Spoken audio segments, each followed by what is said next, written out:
The funeral for George Floyd, did you watch it? Al Sharpton gave the eulogy.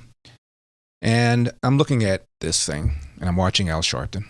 As you know, he became famous by falsely accusing a man of raping a black teenager, a white man of raping a black teenager. One of Al Sharpton's cohorts broke with him and publicly said that Al Sharpton knew that the whole thing was fraudulent, did it anyway because he felt it would make him a national figure, and it did just that.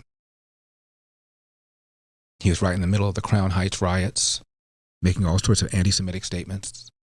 If the Jews want to get it on, tell them to pin their yarmulkes and come over to my house. Never apologized. Google sometime Freddie's Fashion Mart and Al Sharpton, and then stand back. This man was in the streets of Ferguson before one word of testimony was taken, yelling no justice, no peace.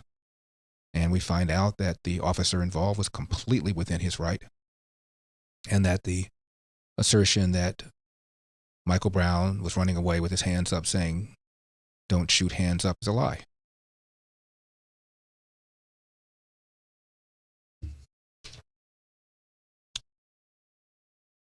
By the way, don't think it's a slam dunk that this officer charged with the death of George Floyd, don't think it's a slam dunk he's going to get convicted.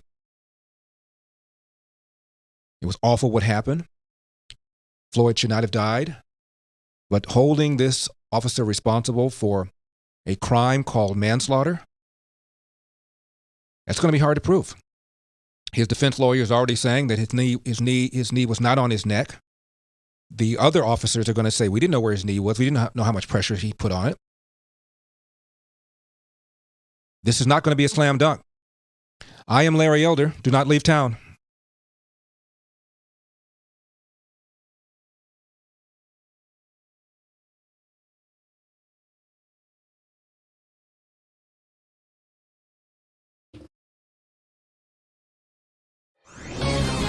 This is Albert Mohler for townhall.com. A chilling headline ran over Easter weekend from CNN. Louisville police officers to record license plate numbers of Easter weekend churchgoers. Over the course of this pandemic, I've argued that churches should follow generally applicable shelter-in-place orders, that these orders and guidelines do not violate religious liberty. Indeed, we ought to comply with them out of love of neighbor. But if policies single out churches and religious groups, it becomes an entirely different issue, an unconstitutional violation of religious liberty. Over the course of the last several weeks, some government officials have crossed the line. In the case of Louisville, it took a restraining order from United States District Court Judge Justin Walker to curtail Louisville Mayor Greg Fisher's attempt to prevent even drive-in church gatherings. The judge said, quote, "The mayor's decision is stunning, and it is beyond all reason unconstitutional. Consider this. In America, in 2020, comes the threat that they're taking names and they're taking numbers. It's extremely important that all American Christians take note, and in a hurry." I'm Albert Mohler. ADF, fighting for those whose religious freedom is being violated. Trending now on the Mike Gallagher Show. The U.S.-based company Surgisphere, whose handful of employees appear to include a science fiction writer and an adult content model, provided data from multiple studies on COVID-19 co-authored by its chief executive, so far has failed to adequately explain its data or methodology. Harsani points out partisans have been rooting against hydroxychloroquine for months now. There's really no other way to describe the manic reaction to a drug that has been widely, though anecdotally, said to have therapeutic value against coronavirus. Politicians have blocked attempts to study the drug. The number of shoddy pieces of journalism surrounding hydroxychloroquine, he writes, is just remarkable. A couple of weeks ago, Biden compared taking hydroxychloroquine to drinking bleach, even though millions of Americans take hydroxychloroquine every day to survive. Well, now we know, according to National Review, that thousands of hospitals around the world relied on Surgisphere data to make determinations about treatment and studies. The World Health Organization, the organization I'm assured we must continue funding, halted clinical trial, right? Well, guess what the World Health Organization has now done? They've reversed course, they've resumed studies, and we very well may learn that hydroxychloroquine is helpful in mitigating the damage that coronavirus does. And if that happens and we've delayed the studies, we can probably thank knee-jerk anti-Trumpism for the delays. Once again, lots of deception going on. Keep up with what's trending. Subscribe on YouTube today.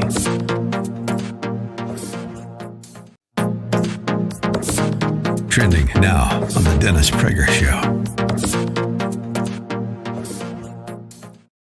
So here's the headline, and then I want to read to you the first sentence. New York Times, this is the New York Times headline.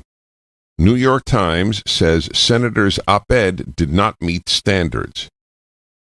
The subtitle, or the subhead, after a staff uproar, the Times says the editing process was rushed. Senator Tom Cotton's Send in the Troops essay is now under review. I don't even know what does that mean, it's under review. It's an opinion piece. Now listen to the first paragraph, which is a sentence. Executives at the New York Times scrambled on Thursday, that's yesterday, to address the concerns of employees and readers who were angered by the newspaper's publication of an opinion essay by a United States senator calling for the federal government to send the military to suppress protests against police violence in American cities. That's a lie. It's pure 100% lie. The article never, ever hinted at calling for the federal government to suppress protest. It was entirely to suppress violence. There's a big difference. It's a lie. They don't even know when they lie. That's the amazing thing. Keep up with what's trending. Subscribe on YouTube today. We know this is only temporary. We know it can't go on like this forever. We have to keep focusing on the future and get through this thing day by day. But when it ends, the sun will come out. Jobs will start up again. The traffic jam we used to hate will come back. Thank God for cars. So many things we took for granted are going to be so special. We'll get through this because we have each other and we have this radio station. We are the answer. Trending now on America First with Sebastian Gorka. We've been told for at least 6 weeks now that the only way that we can come out of this in any semblance of getting back to normal is this V-shaped recovery. We had this precipitous voluntary drop because we, as you said, we literally shut down the most powerful economy in the world. And as a result, what we need to see is a concordant and analogous, very, very steep recovery. Don't the figures today indicate that V-shaped recovery, you're the expert, Trish, that V-shaped recovery is in fact possible? Yeah. I mean, I think that's the glimmer of hope, right, that we have right now. And let me tell you, if you can pull that off, Seb, you give people that economic security again, and wow, I mean, he will be applauded for that. If you have the economic security and the physical security, because don't forget, yes, like this is what we're dealing with right now too. You don't have that physical security. If you can give those two things to people, I mean, I think that really affects the middle of the road voter. They want to feel economically and physically secure. So today was a huge win for the president, but more importantly, this is a huge win for America, for every single one of us. Keep up with what's trending. Subscribe on YouTube today.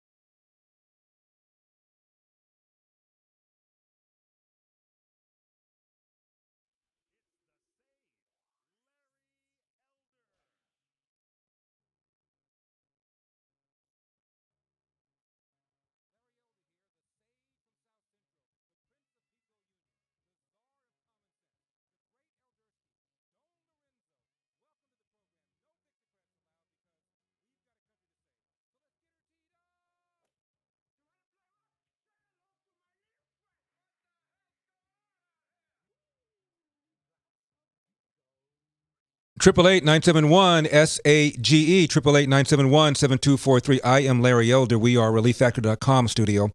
And in the next hour, we're going to be speaking with Sheriff David Clarke about the move to defund the police. Next segment, we'll be speaking with Dinesh D'Souza. He got a new book called The United States of Socialism, Who's Behind It, Why It's Evil, How to Stop It. We have been talking about the funeral of George Floyd. Al Sharpton gave a fiery eulogy. It was covered like a state funeral. I haven't seen coverage like this. Maybe the Michael Jackson funeral went that long. I'm not quite sure. Aretha's went like 7 or 8 hours, didn't it? And we are hearing things about institutional racism, systemic racism, structural racism, to a degree that I didn't even hear when President Obama was in office. What's that all about? Why didn't we hear about all the racist police? I even heard a woman refer to it as a pandemic of police shootings of black suspects. A pandemic. Not everybody thinks this way.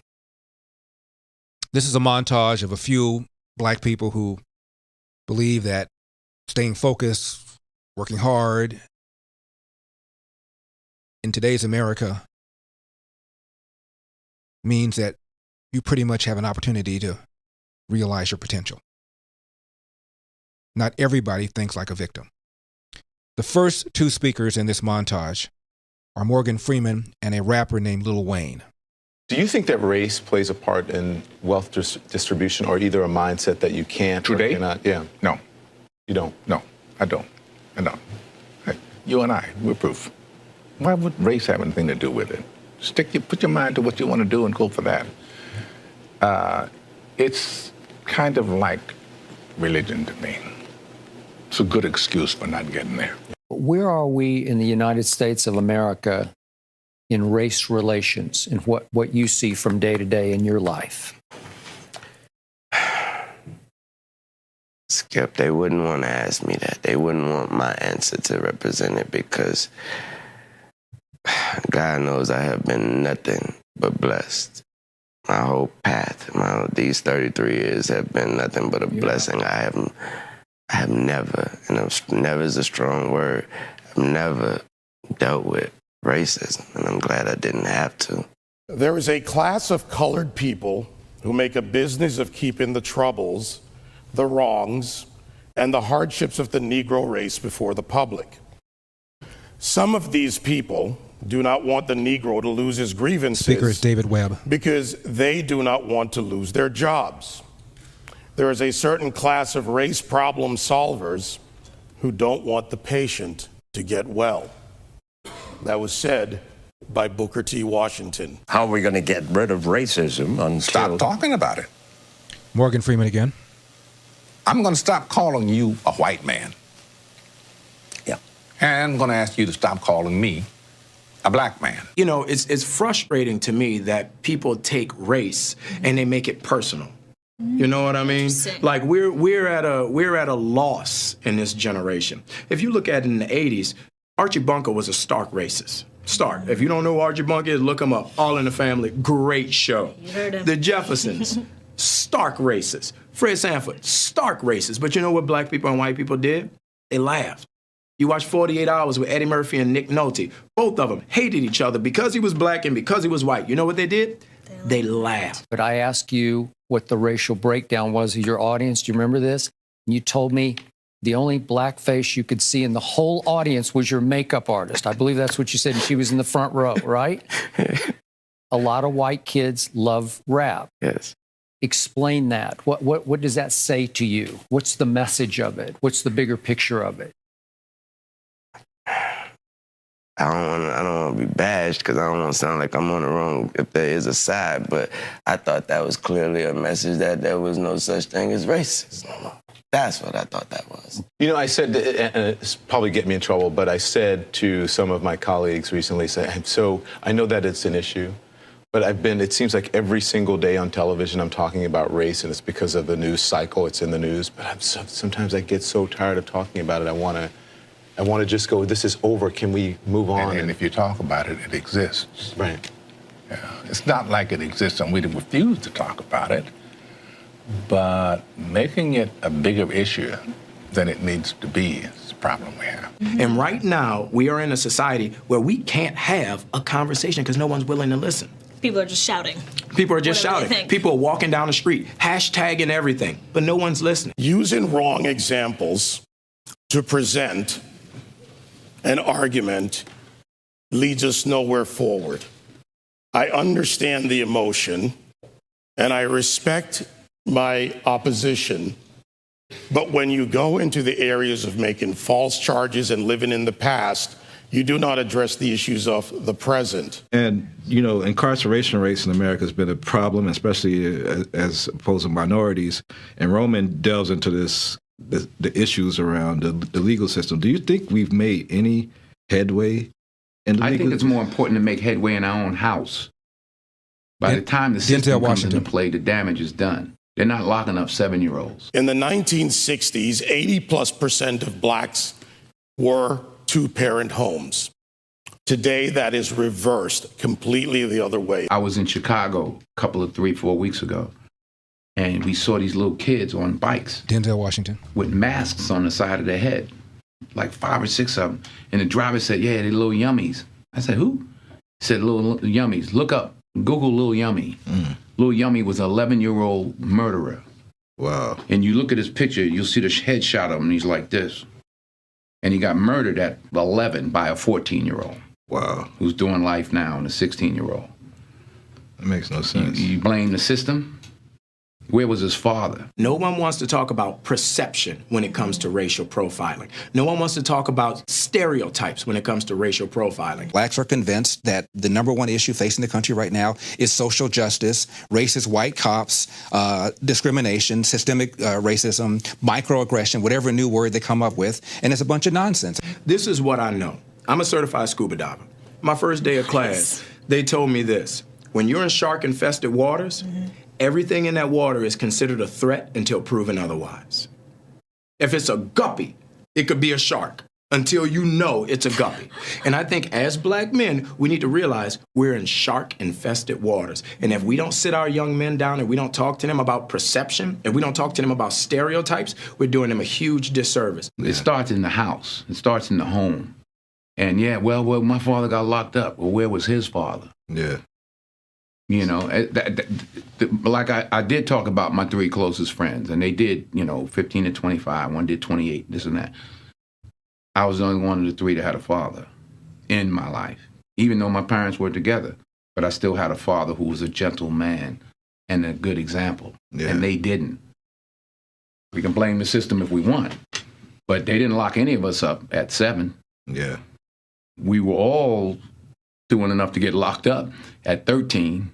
My parents sent me in another direction. They didn't have anybody to help them, and they kept doing what they was doing, and the system got them. So I don't. The system is rigged, but why? All the more reason not to help it. The number one problem domestically facing this country is a breakdown of the family. And President Obama said it. I didn't. A black kid, or kid, not just a black kid, a kid raised without a dad is 5 times more likely to be poor and commit crimes, 9 times more likely to drop out of school, and 20 times more likely to end up in jail. So you're far more likely to end up in jail without having a dad than you are because of a white racist cop. Prime example, I got pulled over by the police, come over to my window, flash his light in my face, hand on my pistol. I can handle that 2 ways.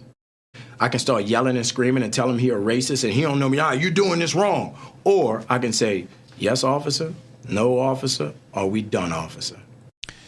When we come back, Dinesh D'Souza, new book, United States of Socialism, Who's Behind It, Why It's Evil, How to Stop It. Kevin in Minneapolis says he's had bad experience with the Minneapolis Police Department. Kevin, after I speak with Dinesh D'Souza, you and I will talk. Also, Missy Harper's Ferry says Cory Booker says he's scared of the police.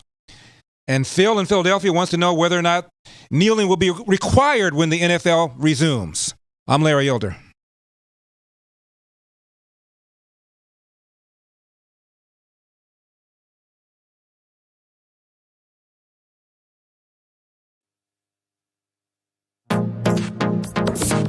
Trending now on the Eric Metaxas Show. Let's welcome. I'm talking to my friend Dinesh D'Souza. He has a new book out today. It's called United States of Socialism. Who's behind it, why it's evil, how to stop it. Young people seem always to be the easy marks for this kind of marks, no pun intended, easy marks for this kind of thinking. That's true. I also think that young people will say the Scandinavian model works, but they don't know what the Scandinavian model is. So the Scandinavian countries, for example, are capitalist in wealth creation. They're socialist in wealth distribution, but they're very careful not to kill the goose that lays the golden eggs. And so you have low corporate tax rates, about 20%, same as in America. You have no minimum wage in most Scandinavian countries. They have no wealth tax, no inheritance tax. You can hire and fire people for any reason. Regulations are less than in this country. Dinesh, I just have to hit pause for a second. Everything you've just said is stunning. I mean, the idea that they have low corporate tax rates, low wealth tax. I mean, you would never dream that in a country that people think of as socialist, that would be the case. Bernie Sanders is not advertising that.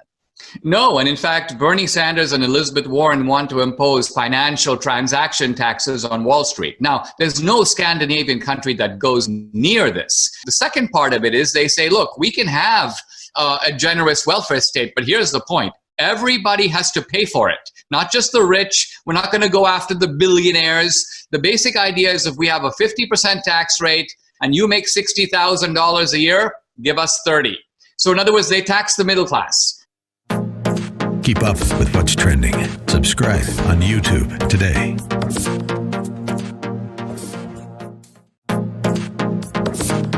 Trending now on America First with Sebastian Gorka. This is the mayor of Washington, D.C., Muriel Bowser, on ABC, who has a problem answering a question. She had giant mural-like graffiti written on the tarmac of a street in downtown D.C., Black Lives Matter, but had nothing to comment on what else was painted there. This is 3 times she was asked a certain question. Muriel Bowser, ABC Video Cut 5. Play video. Now they've added the words defund the police, which they say they fear you will now remove. Is that right? We certainly are very proud of the DC mural that we commissioned in our Department of Public Works and local artists installed. It is an informative piece of art, a centering piece of art where people from around the globe have called us and thanked us for acknowledging Black humanity and Black lives in the most important city in the world. And we are very proud of that art. But will you take out the part that says defund police?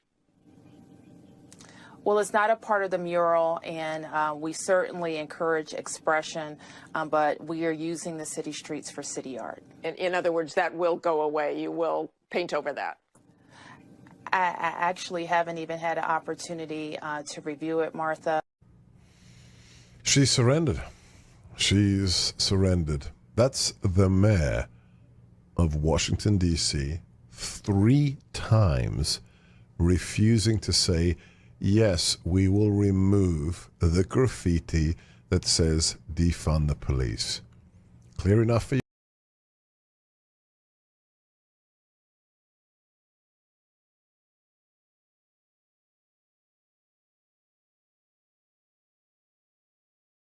Larry posts new excerpts of the show on YouTube every day. Just go to youtube.com/The Larry Elder Show Radio and click on the subscribe button. Hi, Larry. If parents were smart, they'd have their kids hanging around with the Trumps, especially with Barron, because once all this is over and they start suing for libel and slander, it's not going to be in billions. The Trumps are going to be worth trillions. And that'd be a good place to start. Just groom your kid to love the Trumps, pay attention to them, marry them, and then you could say you'd be marrying into money. Because if things go well and we have courts and so forth that get me on the jury, the Trumps are going away with trillions and trillions and trillions of dollars through all the slander and libel. 888-971-SAGE, 888-971-7243. Larry Elder, ReliefFactor.com, studio next hour. We will be speaking with Sheriff David Clarke about the move to defund the police. Also, we're going to be speaking with Kevin in Minneapolis, who says he's had a bad experience with the Minneapolis PD. Kevin, please don't leave town. Now, you've helped build MyPillow into the amazing company it is today, and Mike Lindell, the inventor and CEO of MyPillow, wants to give back. He's making face masks and is giving them to hospitals for free around the country. He's also offering great discounts on all of his products. Check out the buy one, get one free on the Supima MyPillows, the Giza Dream Sheets, and MyPillow towels. And if you buy Mike Lindell's book, What Are the Odds? From Crack Addict to CEO, you're going to get free shipping and a $25 gift card. Just go to MyPillow.com and click on the radio listener specials or call 800-890-1843. In both cases, be sure to use promo code Larry. My next guest came to the country as an exchange student at the age of 18, graduated Phi Beta Kappa from Dartmouth. He then worked in the Reagan White House as a policy analyst. He's written over 15 books. Many of them are the New York Times bestselling list. His current book is called The United States of Socialism, Who's Behind It, Why It's Evil, How to Stop It. He's also a filmmaker. His films 2016, Obama's America and America Imagine a World Without Her are respectively number 2 and number 6 in the highest political documentaries of all time. Please welcome back to the program, Dinesh D'Souza. Dinesh, thank you so much for taking the time. I appreciate it. Larry, always a pleasure. Dinesh, is there a connection between what you call identity socialism and what's going on right now in those streets with all these young people demanding things like defunding the police? Yes, absolutely. The socialism we're dealing with today is a socialism that is built on the back of racial grievance. It takes a racial incident and it then magnifies it into a larger narrative. The larger narrative ultimately comes detached from the incident itself. So defund the cops is not about getting justice for George Floyd. It's about this larger agenda of in a sense, transforming the police. And then that's attached to an even bigger agenda about the country being racist and the institutions of the country being racist and free markets being wedded to white supremacy. So notice that all of this has nothing to do with what Marx talked about. When Marx talked about socialism, he was talking about a class divide between the rich and the poor, a kind of divide between the proletariat or the working class and then the capitalist class. It was economics that Marx was focused on. But the new socialism is rooted in identity politics, and so I call it identity socialism because it's a kind of hybrid of classic socialism and identity politics. Yeah, Dinesh, it's not socialism in the sense of government ownership of means of production. Even Bernie Sanders said he's not in favor of that. What these guys want is a massive, massive welfare state and suck the money from the private sector for their welfare state. Exactly, but not only that, they also care more about things that have nothing to do with the welfare state itself. I mean, they care, you'll find that if you go to a socialist convention, they care more about abortion than the minimum wage. Mm-hmm. They care more about transgender bathrooms than about universal basic income. So clearly, this larger cultural Marxism has now kind of intervened, and the economic agenda is just part of this larger landscape. My guest is Dinesh D'Souza. The book is called United States of Socialism. Dinesh, the young people who are on the streets, I'm talking about the young people. What percentage of them do you think really are there because of what happened to George Floyd, and what percentage of them are there because it gives them an excuse to talk about some of the things you just now mentioned? Well, I think that there's a widespread restlessness among young people, and a lot of it has to do less with economics. Remember, young people, by and large, live in a kind of socialist world of the campus. They also take for granted the abundance of technological capitalism. If you ask them, hey, are you willing to give up GPS and the iPhone and Uber and Airbnb, they really can't imagine their life without these things, but they give not a moment's thought to where these things come from. What is the economic system that generates them?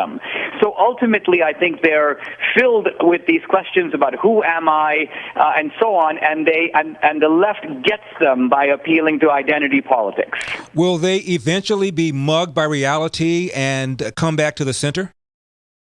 I hope so. I mean, I know that there's this idea out there that says, by and large, that when you get a job and you start paying taxes, a certain kind of pragmatism or realism kicks in.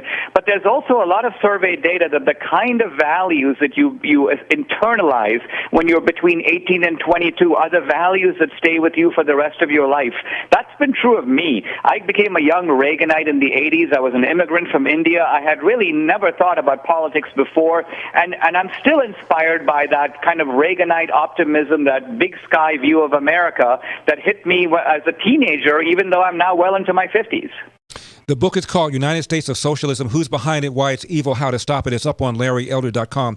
Dinesh, how is the identity socialism you talk about that these millennials have embraced going to affect the election in November? Well, I think that in some ways it is a desperation strategy of the left. I mean, first of all, socialism for the last several decades has ridden on the politics of fear. Remember, Marx had predicted the working class would revolt automatically. They would be so impoverished and angry that they would overthrow the business owners. Now, that's never happened from Marx's time to this day anywhere in the world. So socialism since then has relied upon panic. FDR was able to get a whole bunch of stuff through because he had the backdrop of the Great Depression. And the left has learned that lesson. So since then, they're always trying to manufacture fear. In the 1970s, the world is running out of food. In the 1980s, nuclear apocalypse. In the 1990s, the ozone layer is going away. Since then, it's been climate change. Now it's the virus. So one thing after another, but all of it is aimed at creating a crowd stampede. It's getting us ultimately to succumb to the baser sense of our nature and do things that we would never do if we were in a calm, deliberative frame of mind. Dinesh, I never thought that Congress would pass a law that mandates every man, woman, and child purchase Obamacare, whether they want it, whether they need it, whether they could afford it. No one could have taught me that even Democrats would have voted for that thing. And no one could have told me, Dinesh, that Drew Brees would make an innocuous statement about never supporting people who disrespect the flag. Not that I'm going to not play with people who do, not that I don't want people like that on my team, just I'll never agree with them. And then he apologizes 2 days later. I think it's all tied together. Yes, this idea of forced conformity, I think, is at the heart of it. Orwell knew this. Orwell was a man of the left, but he recognized that there's a tyranny that drives socialism, even democratic socialism. So what I'm worried about is the fact that now the Democratic Party has a paramilitary operation. It basically has gangsters on the street, Black Lives Matter, Refuse Fascism, Antifa, these kinds of groups. And they have powerful friends in the media, in Hollywood, and in the mayor's office in Berkeley, in Portland, even in New York City. United States of Socialism, Who's Behind It, Why It's Evil, How to Stop It. Dinesh, thank you so much. Good luck. My pleasure.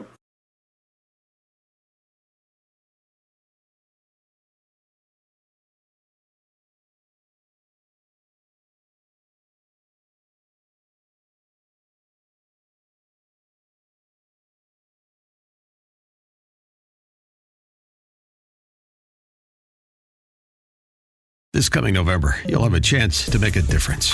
If you vote, you can save this country from the crazies on the left. You know, the ones that want to ruin the economy, turn America into a socialist utopia. Like that'll ever work. But it all starts with one simple act. Make sure you're registered to vote. If you aren't, you're part of the problem. If you vote and you make smart decisions, you'll do more than just make a difference. You'll save the country. We are the answer.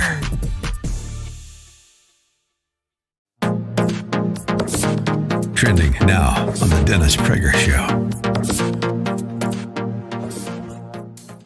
The NFL community and anyone I hurt with my comments yesterday. So who's not included? Friends, teammates, New Orleans, the black community, the NFL community. I guess so someone living outside of New Orleans who isn't black and is not part of the NFL community. Okay. In an attempt to talk about respect, unity, and solidarity centered around the American flag and the national anthem, I made comments that were insensitive. Really. It's not insensitive to kneel during the national anthem. It's insensitive to say it's insensitive to kneel during the national anthem. Do you understand what we have come to?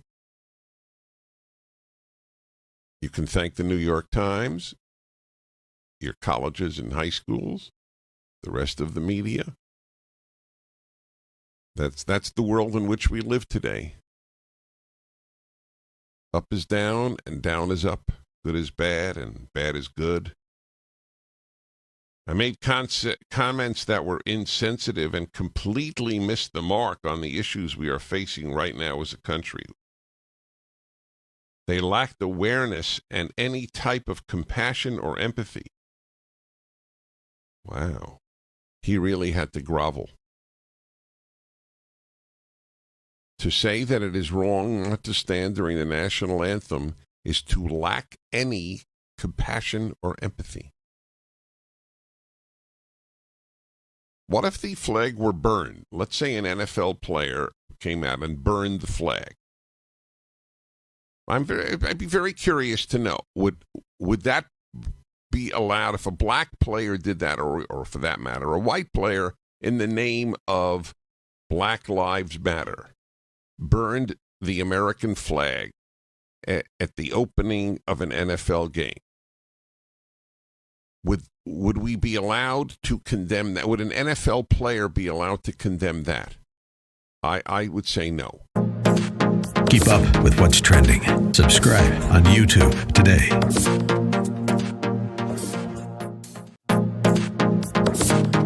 Trending now on America First with Sebastian Gorka.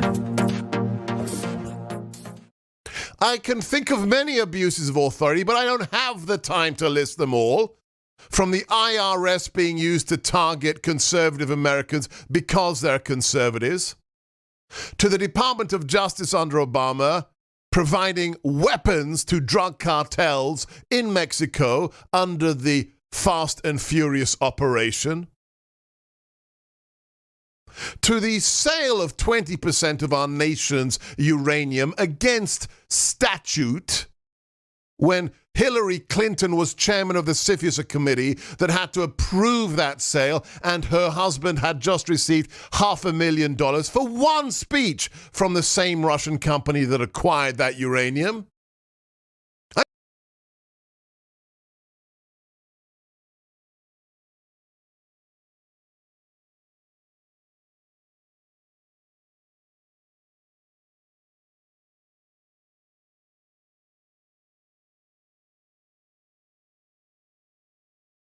YouTube.com/The Larry Elder Show Radio and click on the subscribe button. The thing for us to remember is that the same crime element that white people are scared of, black people are scared of. The same crime element that white people fear, we fear. So we defend ourselves from the same crime element that they scared of. You know what I'm saying? While they waiting for legislation to pass and everything, we next door to the killer. We next door to him, you know, because we up in the projects where it's 80 in the building. All them killers that they letting out, they right there in that building. But it's better, just because we black, we get along with the killers or something? We get along with the rapists because we black and we from the same hood? What is that? We need protection too. 888-971-SAGE, 888-971-7243, Larry Elder, ReliefFactor.com, studio next hour. We will be speaking with Sheriff David Clarke about the move to defund the police. Also, the attorney representing the principal suspect in the death of George Floyd says it's questionable whether there was even a knee on his neck, and says that my client was under the command of a training officer. All of that and more, 888-971-SAGE. Kevin is in Minneapolis, Minnesota. Kevin, thank you, sir, very much for holding on. I appreciate it. Hey, how you doing today? I'm doing well. I used to live on Lake Street in Minneapolis, which is pretty much the heart of the city. Mm-hmm. My neighbor was beating up his girlfriend and trying to force her into his car. She's screaming and hollering, "Don't let me go, don't make me go." My son and I went down to try and intervene. I'm on the phone with the Minneapolis Police Department. I call it in as a kidnapping. The dispatcher says, "Are you a lawyer? How do you know what a kidnapping is?" Wow. So I said, "Well, she's screaming, don't let him take me. She's got her feet on the door jamb of the car, and he's punching her, trying to force her into the car. That looks like a kidnapping to me." So my son and I deal with this guy for 20 minutes, trying to not start an all-out brawl. Her uncles and her brother finally find her and get her out of there. 20 minutes later, the Minneapolis cop shows up. He won't prosecute or even write down any information because he took the phone out of my hand and slammed it into a wall. And I said, "Well, isn't it a felony to interfere with the 911 call?" And the cop goes, well, yeah, it's a cordless phone, so we don't really care about that. You know what else the cop said to me? Maybe next time, if you have a better attitude with our dispatcher, we'll get here sooner. Wow. Well, Kevin, assuming what you said is accurate, that's pretty horrific. Are you a lawyer? How do you know it's a kidnapping? If you had been more polite to the dispatcher, would have been here sooner? Assuming that's true. And I want to hear the other side before I make an assessment. It's outrageous. Kevin, thank you very much for calling and for sharing. Unbelievable. Phil is in Philadelphia. Phil, how are you? Hey, Larry, I just wanted to ask your opinion, and I'll let you go. Mm-hmm. Do you really think that the Drew Brees apology is over, or do you think that his wokey, privileged teammates are going to make him kneel during the national anthem? He's going to have to cowardice on everything his pappy and his grandpappy taught him about truth, justice, and the American way. He's going to have to turn his back on all that. Do I believe, and I'll let you go, Larry. Okay. Do I believe, All right. Phil, that Drew Brees is going to kneel? I think he probably will. He already apologized for what he said. The NFL has apologized for not paying attention. It would not surprise me at all if Drew Brees kneels. Roger Goodell's probably kneeling right now. He probably has not stopped kneeling. You kidding me? He's making $25 million a year, and he's afraid he may lose it. He's kneeling now. Who would have thought? I said this yesterday. That you have to apologize for saying, I will never agree with somebody disrespecting the flag. That's all he said. Didn't say they should be shot at sunrise. I won't play with them. I've talked to management. I've asked management to trade anybody that kneels. I think the NFL should have an anti-kneeling policy. He never said anything like that. I just don't agree with people who do it. That's all he said. He didn't even say kneeling. He said, I don't agree with anybody who disrespects the flag. You can't even say that. You can't be a guy in Seattle holding the American flag without being attacked because the attackers consider the American flag to be hate speech. Editorial page editor of the New York Times resigns because they ran an op-ed piece from a sitting senator, Tom Cotton, that simply said, if we don't get our handle around the violence in the streets, we're going to have to send in the military, National Guard. And because 800 staffers did not like that they had the op-ed piece, op-ed means opposite editorial, mean I'm taking a different position than the newspaper. So having an opposing position causes this editorial page editor to resign. Another editor has resigned from the Philadelphia Inquirer. Why? Because he approved a headline that said all buildings matter. A headline talking about the torching of buildings and the violence that's been taking place in the streets of Philadelphia. So this guy approved a headline that said all buildings matter. And he is now resigning? I'm moving to Mars. Now, when your life is in chaos, your home is your safe haven, your most valuable asset. So imagine losing your home to some online scammer. In a sec, you've got no place to live, and your home, your security, your nest egg, well, not even yours anymore. The crime is called home title theft, and the FBI calls it one of the fastest growing crimes. That's why I urge you to get Home Title Lock. The title on your home is online now, where thieves can find it and forge your signature on a quit-claim deed. Now it appears you sold your home.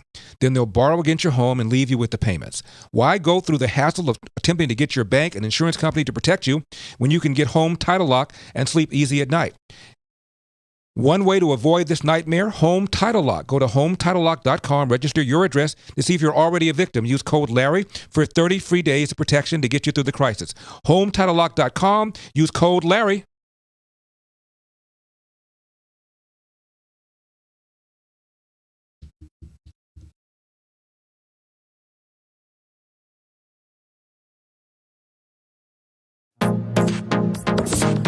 Trending now on America First with Sebastian Gorka. I can think of many abuses of authority, but I don't have the time to list them all. From the IRS being used to target conservative Americans because they're conservatives, to the Department of Justice under Obama providing weapons to drug cartels in Mexico under the Fast and Furious operation, to the sale of 20% of our nation's uranium against statute when Hillary Clinton was chairman of the CFIUS committee that had to approve that sale, and her husband had just received $500,000 for one speech from the same Russian company that acquired that uranium. I missed that statement to the Atlantic from you. Oh, or Benghazi. When Americans died because Hillary didn't provide the security requested by Chris Stevens hundreds of times, and then Obama and his lackeys lied about it incessantly on the Sunday morning programs, saying, oh, it's a YouTube thing, and oh, that wasn't Al-Qaeda, it was spontaneous. Where was your statement then, you hack? Oh, and then lastly, executive abuse of power. I missed your statement to the mainstream media when a 3-star general, oh, I know he's not a Marine, but maybe you could care if he's from the Army, after 33 years of service was targeted for framing an abuse, losing his home, $3 million worth of legal fees. When did you speak out about Mike Flynn, Mad Dog Mattis? You're an affront, not just to the devil dogs of Quantico, but to real Americans who care about real abuses of power. Go to hell, Mad Dog Mattis. Keep up with what's trending. Subscribe on YouTube today. This is Owen Strand for townhall.com. The recent events across America have reminded citizens that freedom, peace, and safety are fragile things. The death of George Floyd in Minnesota calls for justice through our system of due process. The officer who suffocated Floyd had numerous citations for bad conduct. Unfortunately, police unions make it very hard to remove bad cops. Following Floyd's death, peaceful protests were held, but then depraved rioting, looting, and destruction unfolded. In the midst of this lawlessness, the group that calls itself Antifa has wreaked havoc. Antifa is evil, a movement of nihilism cloaked in the tones of liberation. Thankfully, President Trump labeled Antifa a domestic terrorist group, one of the more important domestic decisions thus far.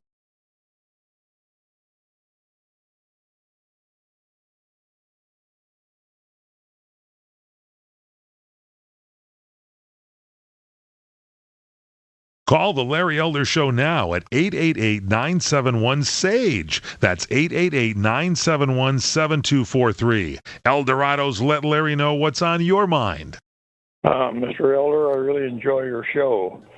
I see that Nancy Pelosi is back on the spotlight about the surplus military gear being given to the various police departments.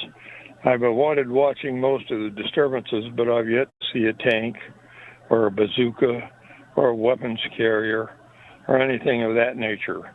So my suggestion to her is put on a pair of overalls and work the 8 p.m. to 4 a.m. shift for 3 days in D.C., go to Minneapolis and work it for 3 days, go to Chicago and work it for 3 days, go to L.A. and work it for 3 days, and maybe if you've dodged enough softballs, baseball, bottles of frozen water, and bricks that they're stockpiling, your attitude may change. Pelosi, you are a disgrace. 888-971-SAGE, 888-971-7243. Larry Elder, ReliefFactor.com studio. We're going to be speaking with Sheriff David Clarke next hour about the move to defund the police. Missy is in Harper's Ferry, West Virginia. Missy, you're on the Larry Elder Show. Thank you so much for calling. Hello, Mr. Elder. Thanks for having me. So I read an article the other day where Cory Booker said that he would like to be able to leave work wearing a T-shirt and a pair of shorts, but he has a fear that he'll be killed as a black man walking on the streets because he's not safe being a black man outside of, work. Mm-hmm. And I found that so interesting, Larry. And the reason why is you don't feel that way when you're surrounded by the Capitol Police inside the Capitol, do you? No. So what changes when you walk outside? Your mindset and your perception. Mm-hmm. Now, it's interesting that through all his success, his failed presidential bid was blamed on racism. Kamala Harris, same thing. All of her successes earned her failed presidential bid, racist. Mm-hmm. Oprah, all of your success, you go into a store dressed like a normal person, and she puts a video on TV and says it was racist. I never heard anybody say anything racist to her. You mean to tell me you got treated like a normal person? Oh, there's a history of racism. It's alive and well, but it's not where you think it's coming from. Missy, very well done. Very well done. I've said this many times. People don't preach what they practice. What a lot of these very successful people you see on TV going BMW about how much race and racism there is, ask them how they got to where they got. Were you lucky? You just happened to run into people that weren't racist and they gave you a pass?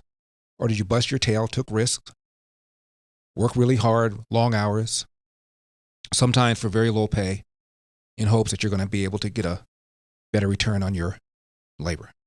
Is that what you did? And almost all of them will say yes, privately.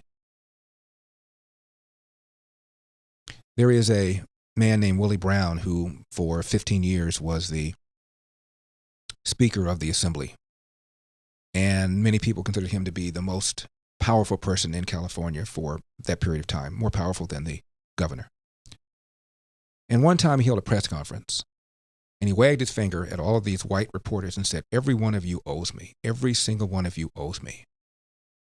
Now, he is the son of a sharecropper and rose to become arguably the most powerful person in California, and wagged his finger at a bunch of white reporters and claimed that you owe me, meaning I had to overcome all sorts of obstacles, and therefore you white people owe me. When are we going to stop with this? When's this nonsense going to go over? I may have told you this story before. I was in law school in Ann Arbor, which is about 45, 50 miles outside of Detroit. And I was visiting my aunt in Southfield, which is a suburb of Detroit. And my aunt works out of her home and is very, very popular in the neighborhood. People drop by and sometimes will have a drink with her. So as we're talking, there's a knock on the door, and it's a young man in the neighborhood. Looks like he's about 30, 35 years old. And I'm a second-year law student, so what am I, 19, 20 years old? No, older than that, 23, 24 years old. And my aunt and I are talking about my courses. And I'm telling her that I'm taking this and taking this and taking this and taking this. And I look up, and the man that she invited in to have a drink with her, listening to our conversation, is crying. And I thought, did I say something offensive? Did I say something that was wrong? And I couldn't figure out what it was that I could have said to cause this guy to start crying. And I said, "Excuse me, did I say something that bothered you?" And he said, "I wanted to go to law school. I had dreams of going to law school." And this is a direct quote. "But I got caught up in a bunch of jackassery and I squandered my life," end of quote. And I asked him a few questions about what he was doing and suggested that maybe he could turn it around, that sort of thing, but he wasn't hearing it. But he didn't blame anybody else. He said, "I got caught up in a bunch of jackassery," a term I'd never heard before.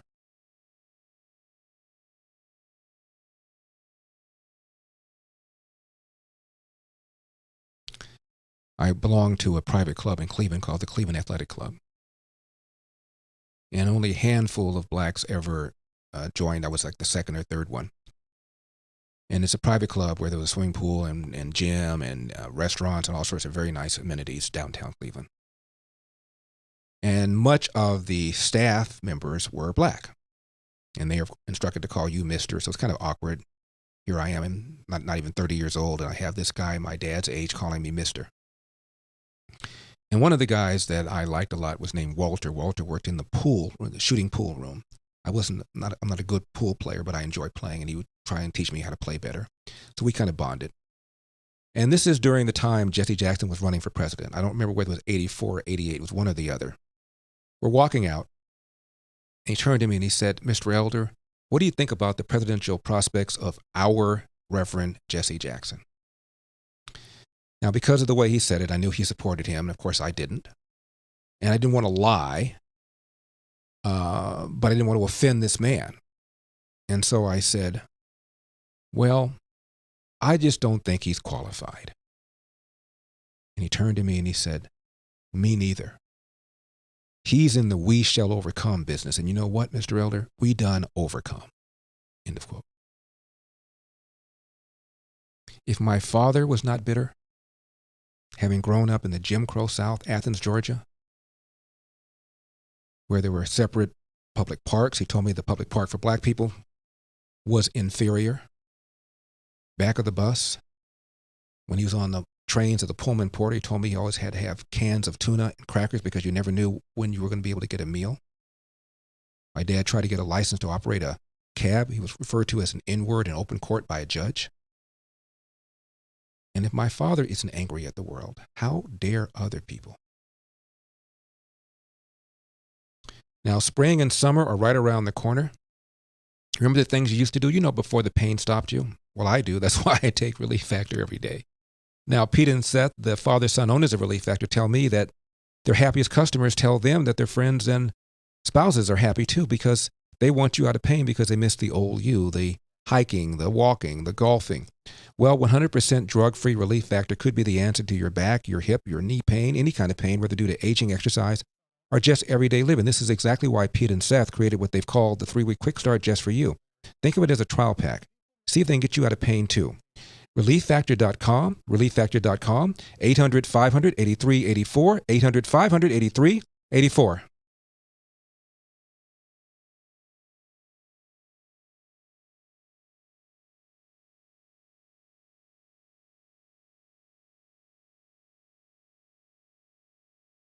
We know this is only temporary. We know it can't go on like this forever. We have to keep focusing on the future and get through this thing day by day. But when it ends, the sun will come out. Jobs will start up again. The traffic jam we used to hate will come back. Thank God for cars. So many things we took for granted are going to be so special. We'll get through this because we have each other and we have this radio station. We are the answer. Trending now on America First with Sebastian Gorka. We've been told for at least 6 weeks now that the only way that we can come out of this in any semblance of getting back to normal is this V-shaped recovery. We have this precipitous voluntary drop because we, as you said, we literally shut down the most powerful economy in the world. And as a result, what we need to see is a concordant and analogous, very, very steep recovery. Don't the figures today indicate that V-shaped recovery, you're the expert, Trish, that V-shaped recovery is in fact possible? Yeah. I mean, I think that's the glimmer of hope, right, that we have right now. And let me tell you, if you can pull that off, Seb, you give people that economic security again, and wow, I mean, he will be applauded for that. If you have the economic.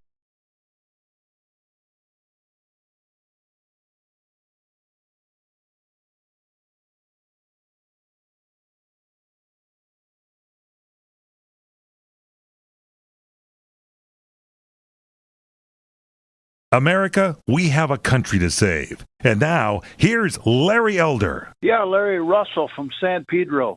Formula. In the interests of racial equality and social injustice, the NFL is 70% black players and the NBA is 80% black players. In the interests of racial equality, have LeBron and Kaepernick tell their brothers that we're going to have to lay some of them off, and we got an affirmative white player program coming in. Strictly in the interests of racial equality and social justice.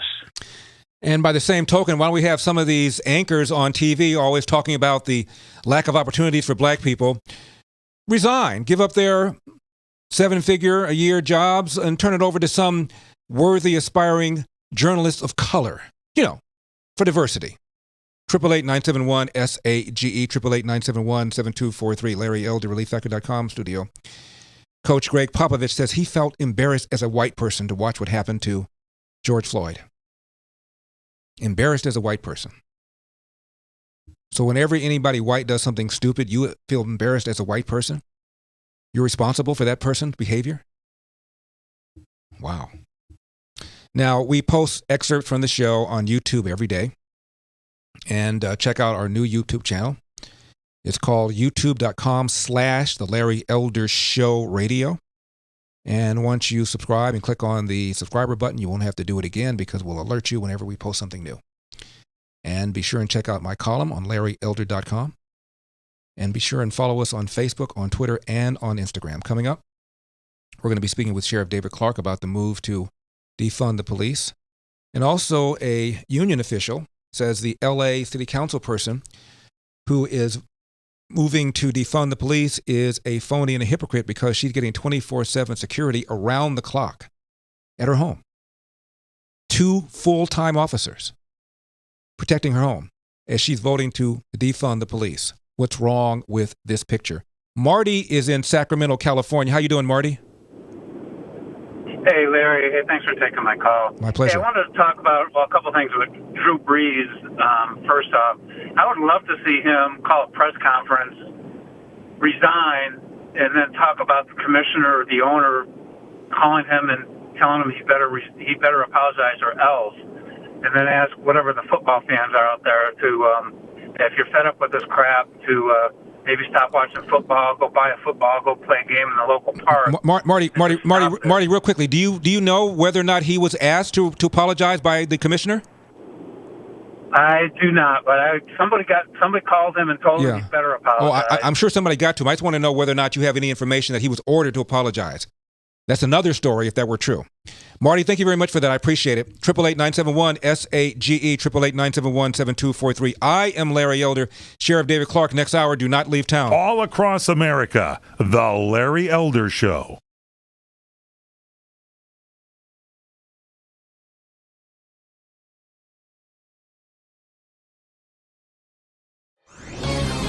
This is Albert Mohler for townhall.com. A chilling headline ran over Easter weekend from CNN. Louisville police officers to record license plate numbers of Easter weekend churchgoers. Over the course of this pandemic, I've argued that churches should follow generally applicable shelter-in-place orders, that these orders and guidelines do not violate religious liberty. Indeed, we ought to comply with them out of love of neighbor. But if policies single out churches and religious groups, it becomes an entirely different issue, an unconstitutional violation of religious liberty. Over the course of the last several weeks, some government officials have crossed the line. In the case of Louisville, it took a restraining order from United States District Court Judge Justin Walker to curtail Louisville Mayor Greg Fisher's attempt to prevent even drive-in church gatherings. The judge said, quote, "The mayor's decision is stunning, and it is beyond all reason unconstitutional." Consider this. In America, in 2020, comes the threat that they're taking names and they're taking numbers. It's extremely important that all American Christians take note, and in a hurry. I'm Albert Mohler. ADF, fighting for those whose religious freedom is being violated. Trending now on The Mike Gallagher Show. The U.S.-based company Surgisphere, whose handful of employees appear to include a science fiction writer and an adult content model, provided data from multiple studies on COVID-19 co-authored by its chief executive, so far has failed to adequately explain its data or methodology. Harsani points out partisans have been rooting against hydroxychloroquine for months now. There's really no other way to describe the manic reaction to a drug that has been widely, though anecdotally, said to have therapeutic value against coronavirus. Politicians have blocked attempts to study the drug. The number of shoddy pieces of journalism surrounding hydroxychloroquine, he writes, is just remarkable. A couple of weeks ago, Biden compared taking hydroxychloroquine to drinking bleach, even though millions of Americans take hydroxychloroquine every day to survive. Well, now we know, according to National Review, that thousands of hospitals around the world relied on Surgisphere data to make determinations about treatment and studies. The World Health Organization, the organization I'm assured we must continue funding, halted clinical trial, right? Well, guess what the World Health Organization has now done? They've reversed course, they've resumed studies, and we very well may learn that hydroxychloroquine is helpful in mitigating the damage that coronavirus does. And if that happens and we've delayed the studies, we can probably thank knee-jerk anti-Trumpism for the delays. Once again, lots of deception going on. Keep up with what's trending. Subscribe on YouTube today.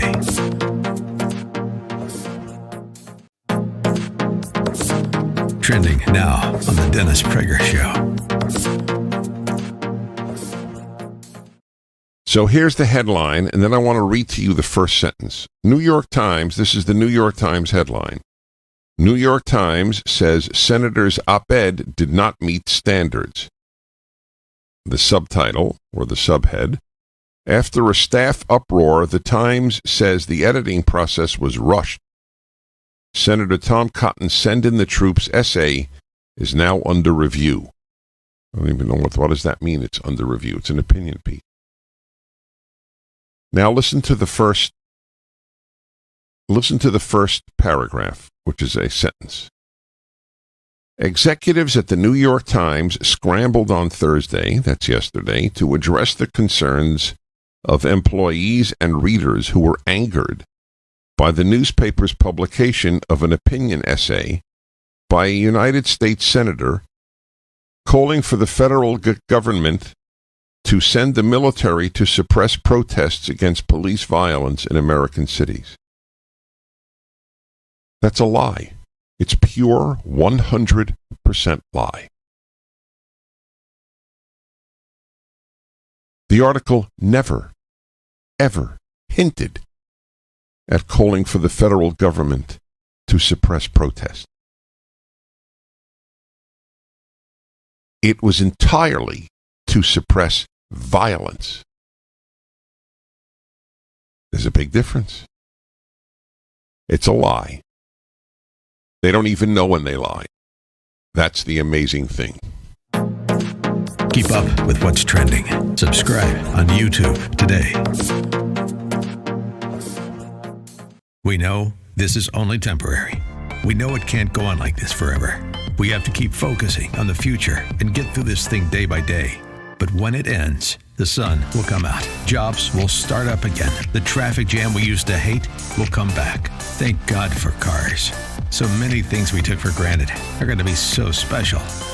We'll get through this because we have each other and we have this radio station.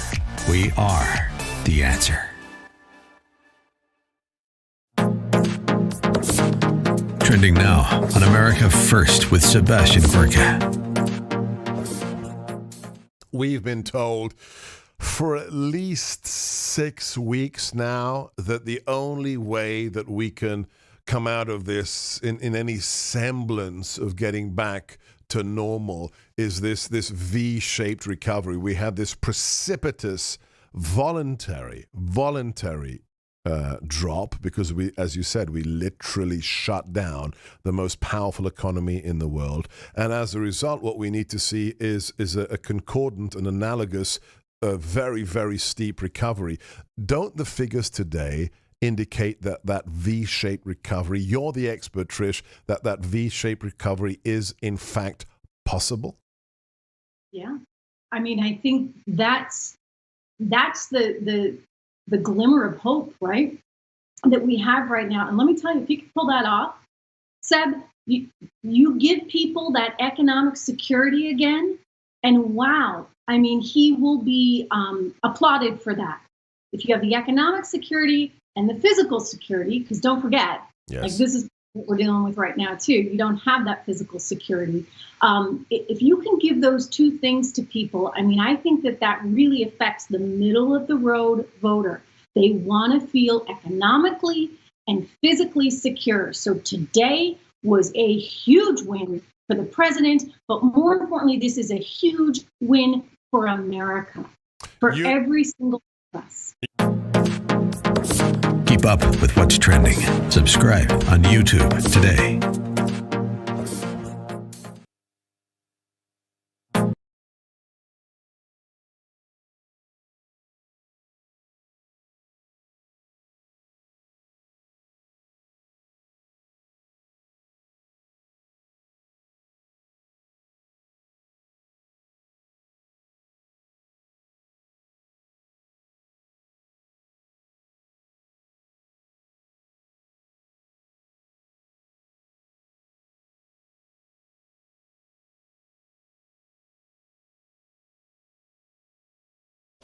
It's the Sage, Larry Elder.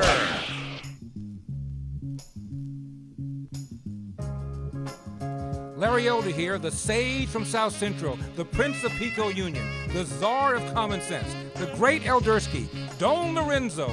Welcome to the program. No Victocrats allowed because we've got a country to save. So let's get her teed up! You want to play what? Say hello to my little friend. What the hell's going on out here? 888-971-SAGE, 888-971-7243, Larry Elder, ReliefFactor.com studio.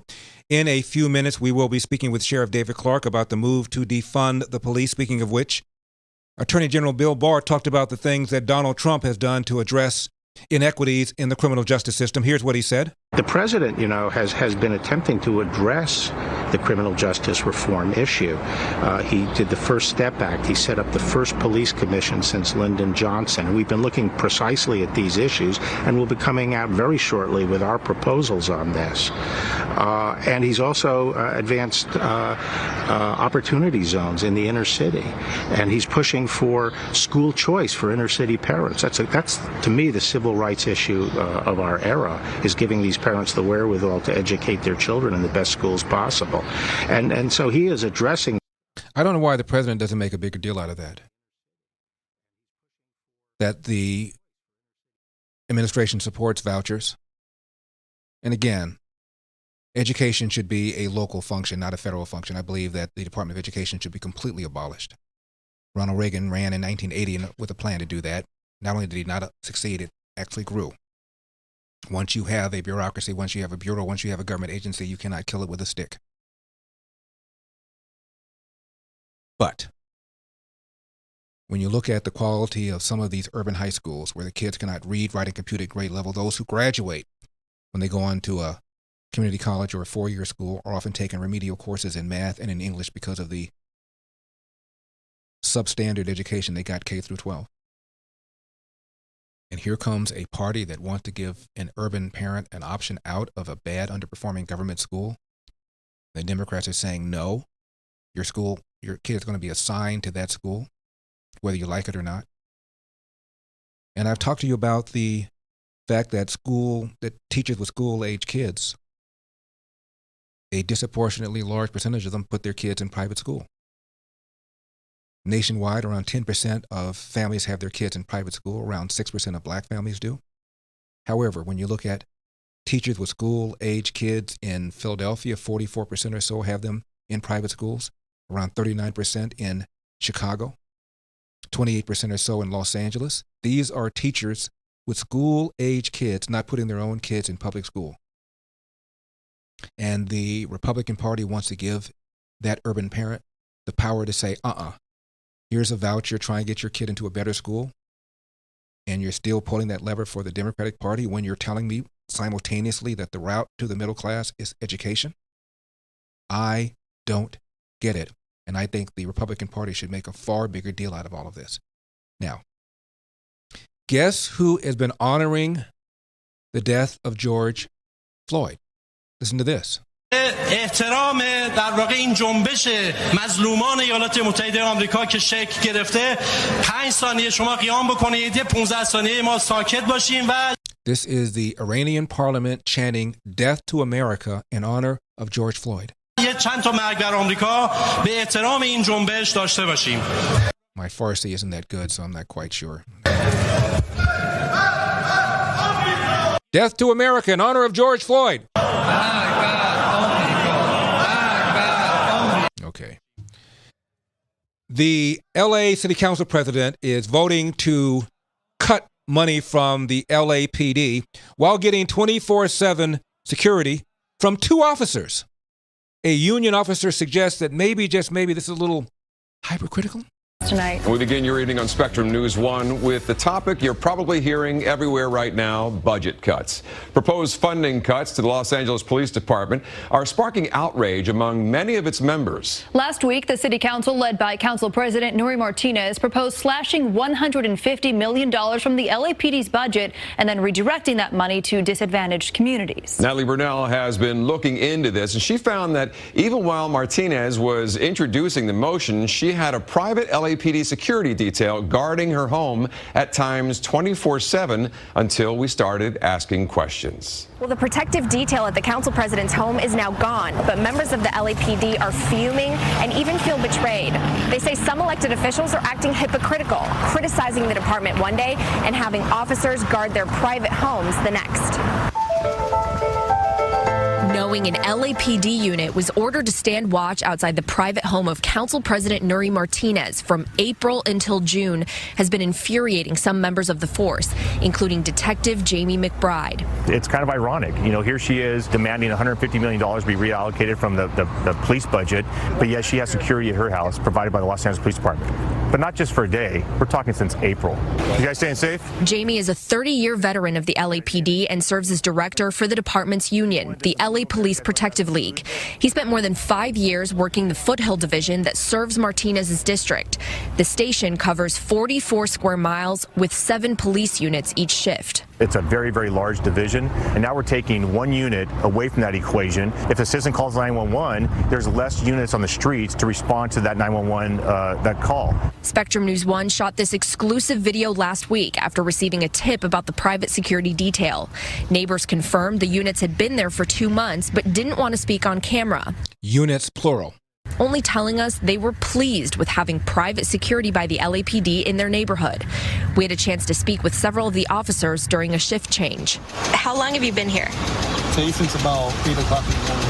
Multiple LAPD sources confirmed to us that beginning on April 4th, the units were directed to provide 24/7 security at Martinez's home, almost always staffed by 2 officers.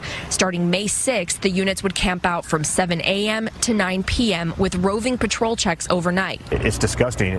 For 2 officers in front of a residence for since April, you're probably over $100,000. Tensions between the city council members and the LAPD's union came to a boiling point last week over the proposed budget cuts in the wake of the protests. Now you're cutting from their families when they put everything on the line? During this contentious meeting between an LAPD bureau and Councilwoman Monica Rodriguez, an officer suggested if cuts do need to be made, the city should start by cutting security details like the one at Martinez's home. Ouch. How many council members currently have a protection detail at their residence? I don't know, but I know. Okay, if maybe to find that out, we could probably start by cutting those details. That probably works on the budget. Those officers back out. You have police officers providing security for city leaders, and then we feel backstabbed when the same people that we're protecting comes out because it's political for them to say that let's be anti-police at the time. That feeling of betrayal led Jamie and the union to call Mayor Garcetti unstable last week, and they took serious issue with the following comment. We are going to be who we want to be, or we're going to continue being the killers that we are. He calls us killers, and we're the ones, the very people that provide security for him, his wife, and his children. So he's got 2 units of killers protecting her. Mayor later clarified he was speaking about police agencies across the country. The LAPD tells us it can't comment on private security details. But as for the units at the home of President Martinez, well, they were canceled the night we shot this video and asked for a statement. A spokesman for Martinez responded Monday saying, quote, after death threats to the council president and her daughter and safety concerns that began over a month ago, LAPD recommended that placing a detail at her home was the best course of action to ensure the safety of the council president and her family. If she was really feel threatened, then that security detail should have still been in place, right? Because she felt that there was an honest threat there. But obviously there wasn't a threat there because now the units, from what I understand, have disappeared. And although the patrol units are now gone, Jamie says the damage has already been done, not just to his agency's trust in city leadership, but to taxpayer pockets in a time of multiple crises. Again, here is Tupac Shakur saying that blacks need police protection more than do whites. The thing for us to remember is that the same crime element that white people are scared of, black people are scared of. The same crime element that white people fear, we fear. So we defend ourselves from the same crime element that they scared of. You know what I'm saying? While they waiting for legislation to pass and everything, we next door to the killer. We next door to him, you know, because we up in the projects where it's 80 in the building. All them killers that they letting out, they right there in that building. But it's better, just because we black, we get along with the killers or something? We get along with the rapists because we black and we from the same hood? What is that? We need protection too. We come back, we're going to talk to Sheriff David Clarke, who says you'd have to loathe black people to defund the police. I am Larry Elder. Do not leave town. Larry will be right back. Stay tuned.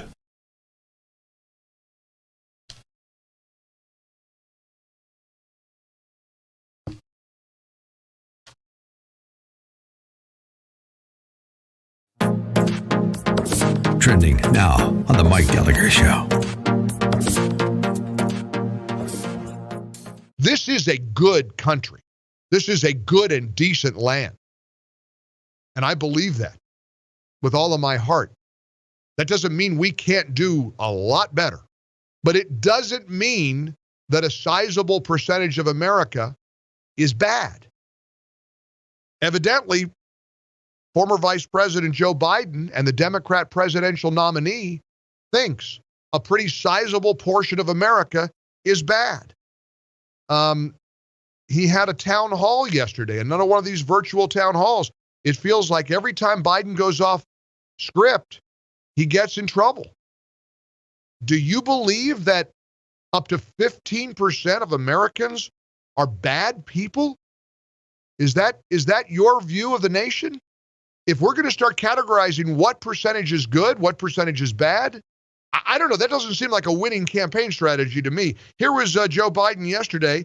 He was with actor Don Cheadle in a virtual town hall. Do we really think this is as good as we can be as a nation? I don't think the vast majority of people think that. There are probably anywhere from 10 to 15% of the people out there that are just not very good people. But that's not who we are. The vast majority of the people are decent.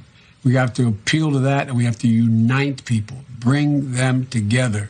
That's a heck of a way to unite, Mr. Biden, that up to 15% of Americans are not very good people.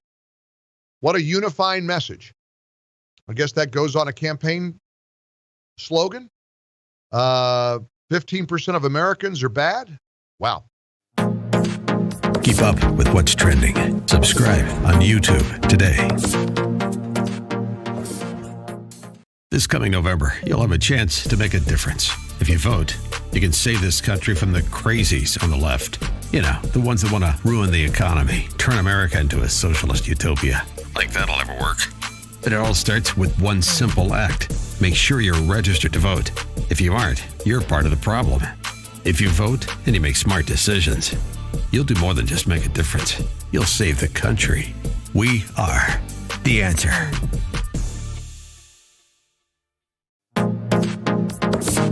Trending now on the Dennis Prager Show. The NFL community and anyone I hurt with my comments yesterday.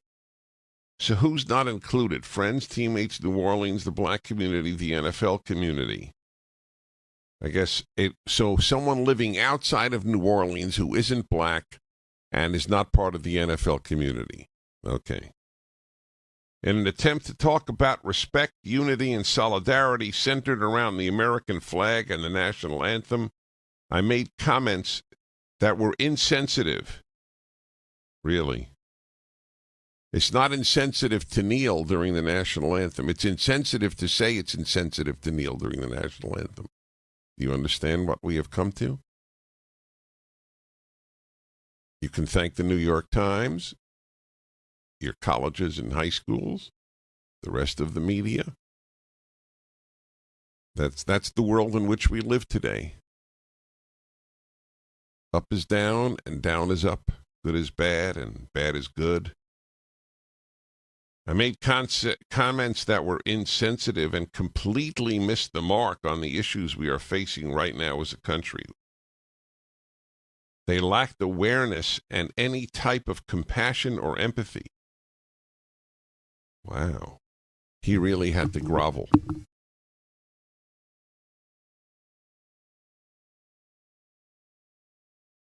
America, we have a country to save. And now, here's Larry Elder. The racial motivation was certainly a big part of what happens. So how do we address things like that? We do it by acknowledging the racial legacy that we share as Americans, and I don't know exactly how we address this. Well, it starts in the home. You know, if the father's not in the home, the boy will find the father in the streets. Yeah, I saw it in my generation and every generation before me and everyone since. It starts in the home. You know, if the streets raise you, then the judge becomes your mother, and you know, and prison becomes your home. I hate saying this because white people love hearing black people talk about this. I know for a fact that had I had a father, I'd have had some discipline. I'd have had more confidence. Your mother cannot calm you down the way a man can. Your mother can't reassure you the way a man can. You know, my mother couldn't show me where my manhood was. So you need a man to teach you how to be a man. 888-971-SAGE, 888-971-7243, Larry Elder, ReliefFactor.com studio. Minneapolis attorney, defense attorney for the officer charged with second-degree murder, says it is questionable whether there was even a knee on Floyd's neck. All of that later on. Now, my next guest was born and raised in Milwaukee, played championship varsity basketball team at Marquette University High School, degree in criminal justice management from Concordia University in Wisconsin, MA in security studies from the Naval Postgraduate School. Started with the Milwaukee PD in 1978. There for 11 years as a patrol officer, promoted to detective, then rank of captain, and became the sheriff and won re-elections in 2006, 2010, 2014. Please welcome to the show, Sheriff David Clarke. Sheriff, thank you very much for taking the time. Larry, it's an honor and a privilege. It's been too long. Sheriff, did you ever think that people with a straight face would literally talk about, quote, defunding the police, end of quote? Look, you know, most Americans know this. That's not a serious public policy proposal. That's buffoonery. These people are talking like lunatics. If there's, in many of these ghetto communities ravaged by violent crime, the only thing standing between a good law-abiding, impoverished minority citizen and the violent criminal predator on the street is the American police officer, and more times than not, it's a white police officer. Sheriff, I don't know how much of the eulogy funeral of George Floyd you watch, but what would you say to people that are in that arena who sincerely feel that there is a real problem in America with officers abusing black people? What would you say to them? Well, I'd tell them to open their minds and open their eyes and free themselves from the shackles of this liberal ideology, this poisonous, toxic message that's being perpetrated on them, that exists. And I say that because of my experiences, and not only my experiences, but there's no body of evidence, there is no body of data to support the myth, the propaganda, and I'll call it an outright lie, that racism is alive and well in the United States and that it's systemic. It's simply not true because there is no empirical study that can prove that. There's no data to support it. As a matter of fact, the data and evidence and empirical study are on the other side, and we've gotten better as a country. My guest is Sheriff David Clarke. His website is americassheriff.com. Sheriff, analyze what happened to George Floyd. Yeah, what happened there, from my eyes anyway, and don't forget 40 years in law enforcement. I understand uses of force. I used to investigate those uses of force, including deadly force. I led a unit in the Milwaukee Police Department in the homicide unit that investigated all deadly uses of force. Excuse me. So I know how these investigations work. But anyway, there is no way to justify what that officer, I don't really even know his name, but you know, the tactic that he used. Okay, it was poor performance. It was a bad tactic. What we train in law enforcement is once you get a guy in custody, once you get him under control and you get him handcuffed, you sit him up. You set him up because of things that we know about, that we've learned the hard way, that there are some phenomena out there. One of them is called positional asphyxia, where a guy could suffocate. You know, if he's on his chest and you're applying pressure, and it could be a minimal amount of pressure, but if his chest can't expand, he will suffocate, okay?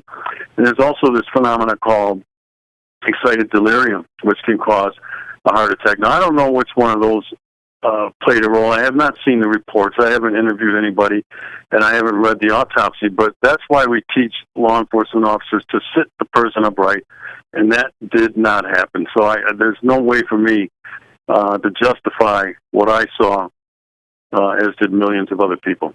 Sheriff Clarke, what's your analysis of the behavior or non-behavior of the three officers who were also present?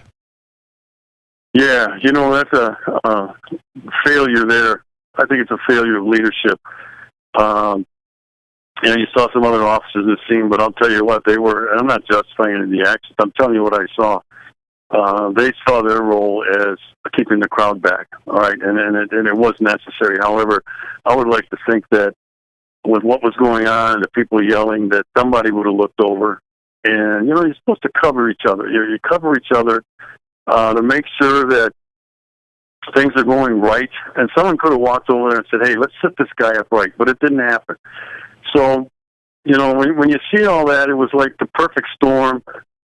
It was like, all these bad things that could happen happening at once, and it led to the death of George Floyd. Mm-hmm. Sheriff, you hear all the time that people want the police to, quote, look like the community that they police. In the case of Minneapolis, you have a police chief who is, I understand, Mexican-American and black. That doesn't seem to have mattered to the people that are protesting. No, and that's why I say this whole thing is it's a lie. It's a smokescreen. You're right. Police departments all across the United States now are diversified. They've worked hard to do that. That was necessary. Law enforcement as a profession has gotten better. We're more educated. We're better trained. We're better resourced than we've ever been in our history. Now, that doesn't mean you won't have a bad outcome, here and there. But, life's not perfect. So you're going to get these things from time to time. But, again, if you look at the body of evidence, Larry, the evidence shows that what happened there in Minneapolis was an outlier. It was an anomaly. Fortunately, it is an anomaly. So for people to come along and suggest, and I've heard people say this, when I say people, there was a NFL football player the other day who was being interviewed, and he said when he saw the George Floyd tape, he said he went home and cried that could have been him. And he said, this goes on every day in the United States. Larry, that is a lie. Now, maybe he got caught up in some hyperbole, but I'm going to swat that stuff down because these false narratives, if they're not contested, become what people actually believe. Sheriff, we only have about 45 seconds left. The chokehold. My friends tell me who are on the police, you get rid of that. You're getting rid of a weapon that the police use so they don't have to use deadlier force, and that they'll have to use something else that the same people will complain about down the road. Yeah, and that's the double-edged sword here. Sometimes you end up overcorrecting, and you get the law of unintended consequences, and that's why I tell people to move slowly. When you're going to make a policy change based off of one incident, you may end up with the law of unintended consequences. Sheriff David Clarke, Sheriff, as always, thank you very much for taking the time. My pleasure, Larry.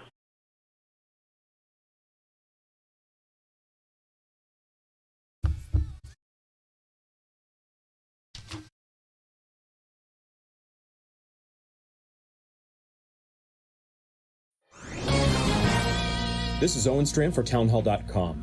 The recent events across America have reminded citizens that freedom, peace, and safety are fragile things. The death of George Floyd in Minnesota calls for justice through our system of due process. The officer who suffocated Floyd had numerous citations for bad conduct. Unfortunately, police unions make it very hard to remove bad cops. Following Floyd's death, peaceful protests were held, but then depraved rioting, looting, and destruction unfolded. In the midst of this lawlessness, the group that calls itself Antifa has wreaked havoc. Antifa is evil, a movement of nihilism cloaked in the tones of liberation. Thankfully, President Trump labeled Antifa a domestic terrorist group, one of the more important domestic decisions thus far of his presidency. Attorney General William Barr publicly reinforced this stance. In riled times, we seek freedom, peace, and safety, and we seek justice. Justice in Floyd's case, and justice to end Antifa's reign of terror. I'm Owen Strand. The Pepperdine School of Public Policy, America's... Trending now on America First with Sebastian Gorka. This is the mayor of Washington, D.C., Muriel Bowser, on ABC, who has a problem answering a question. She had giant mural-like graffiti written on the tarmac of a street in downtown D.C., Black Lives Matter. but had nothing to comment on what else was painted there. This is 3 times she was asked a certain question. Muriel Bowser, ABC Video Cut 5. Play video. Now they've added the words defund the police, which they say they fear you will now remove. Is that right? We certainly are very proud of the D.C. mural that we commissioned in our Department of Public Works and local artists installed. It is an affirmative piece of art, a centering piece of art where people from around the globe have called us and thanked us for acknowledging Black humanity and Black lives in the most important city in the world. And we are very proud of that art. But will you take out the part that says defund police? Well, it's not a part of the mural, and we certainly encourage expression, but we are using the city streets for city art. In other words, that will go away. You will paint over that. I actually haven't even had an opportunity to review it, Martha. She surrendered. She's surrendered. That's the mayor of Washington, D.C., 3 times refusing to say, yes, we will remove the graffiti that says defund the police. Clear enough for you, America? Clear enough for me. Keep up with what's trending. Subscribe on YouTube today. Trending now on The Mike Gallagher Show. This is a good country. This is a good and decent land. And I believe that with all of my heart. That doesn't mean we can't do a lot better, but it doesn't mean that a sizable percentage of America is bad. Evidently, former Vice President Joe Biden and the Democrat presidential nominee thinks a pretty sizable portion of America is bad. He had a town hall yesterday, another one of these virtual town halls. It feels like every time Biden goes off script, he gets in trouble. Do you believe that up to 15% of Americans are bad people? Is that your view of the nation? If we're going to start categorizing what percentage is good, what percentage is bad, I don't know. That doesn't seem like a winning campaign strategy to me. Here was Joe.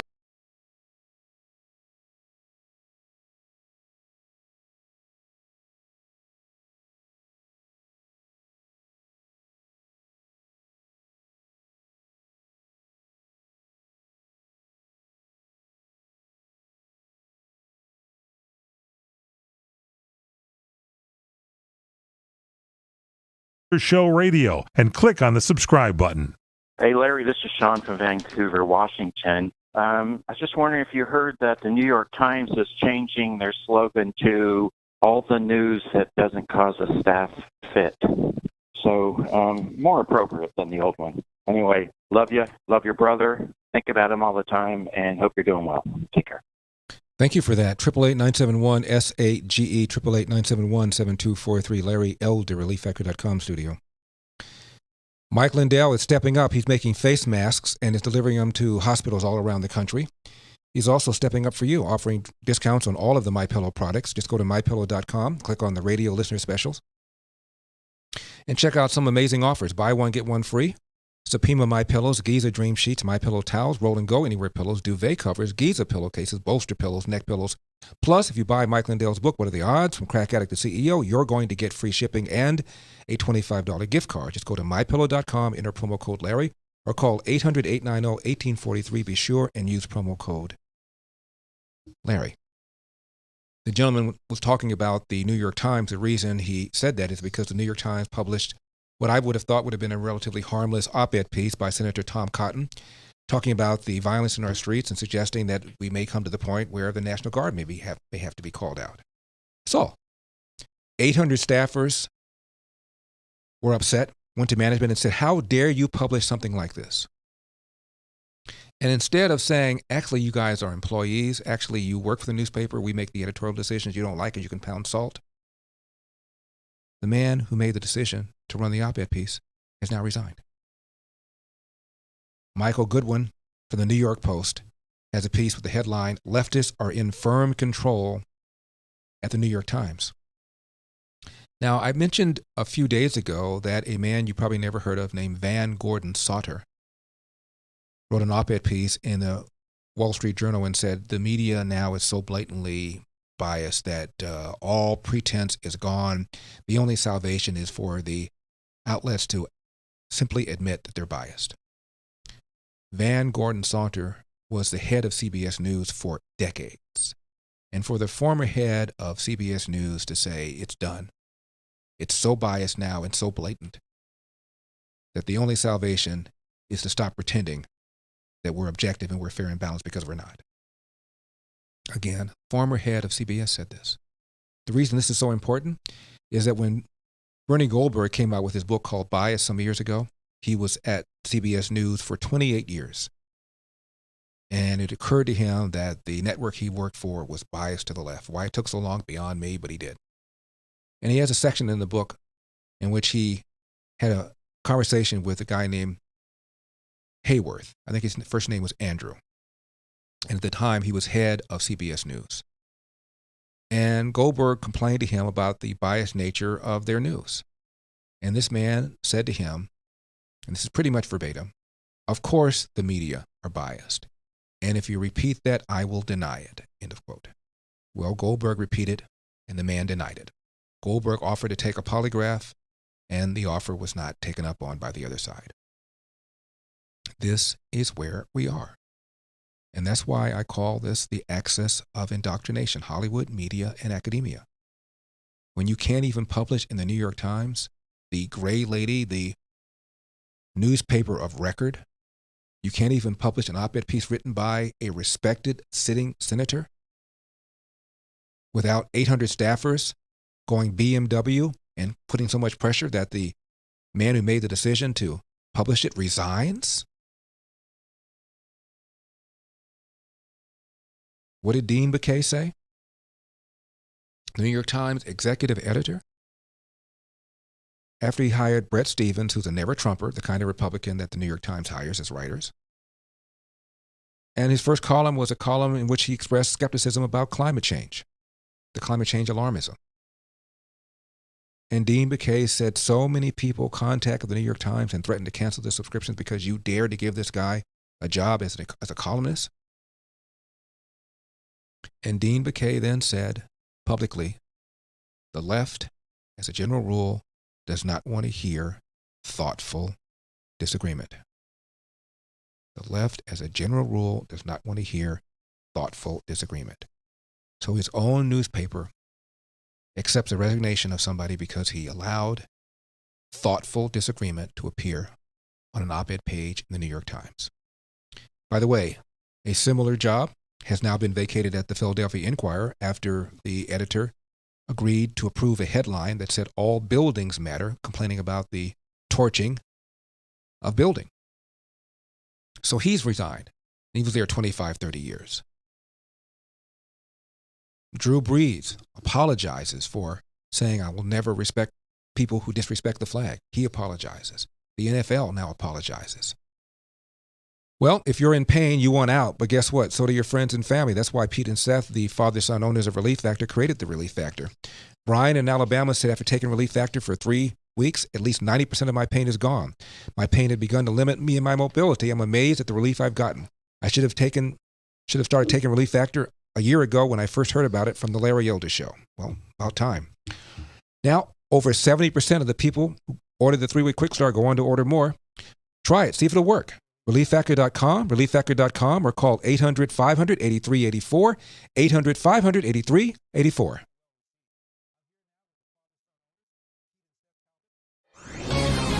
This is Albert Mohler for townhall.com. A chilling headline ran over Easter weekend from CNN. Louisville police officers to record license plate numbers of Easter weekend churchgoers.